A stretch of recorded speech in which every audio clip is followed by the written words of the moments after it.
হেই everyone, আসসালামু আলাইকুম। Welcome to Nasima's kitchen. আজকে আপনাদের সাথে শেয়ার করছি সমুচার রেসিপি। এজন্য প্রথমে একটি বলে নিয়ে নিচ্ছি 1 কাপ পেঁয়াজ কুচি, ফ্রাই করা স্প্রিং রোলের শিট হাফ কাপ, পরিমাণ মতো লবণ এবং 1 টিস্পুন মরিচের গুঁড়ো। এরপর অ্যাড করছি 1 টিস্পুন ধনিয়ার গুঁড়ো, 1 টিস্পুন জিরার গুঁড়ো এবং 1 টিস্পুন গরম মশলার গুঁড়ো। এরপর অ্যাড করছি স্বাদমতো কাঁচামরিচ কুচি এবং লাস্টলি ধনেপাতা কুচি দিয়ে খুব ভালোভাবে মিশিয়ে নিচ্ছি। এরপর আমি ময়দা এবং সামান্য পরিমাণ পানি মিশিয়ে একটি ব্যাটার তৈরি করে নিয়েছি। এবার একটি স্প্রিং রোলের শিট নিয়ে নিয়েছি এবং সেই স্প্রিং রোলের শিটে তৈরি করে রাখা ময়দার ব্যাটার লাগিয়ে নিচ্ছি।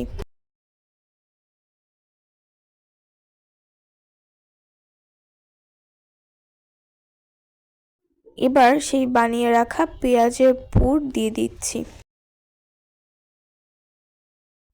পুর দেওয়া হয়ে গেলে খুব ভালোভাবে ভাঁজ করে নিচ্ছি।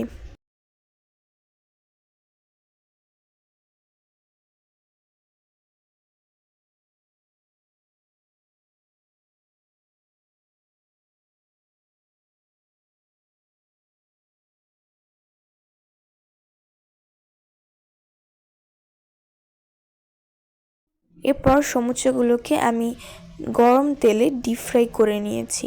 তৈরি হয়ে গেল মজাদার সমুচা।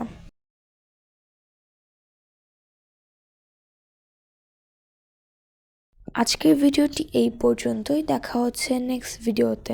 আল্লাহ হাফেজ।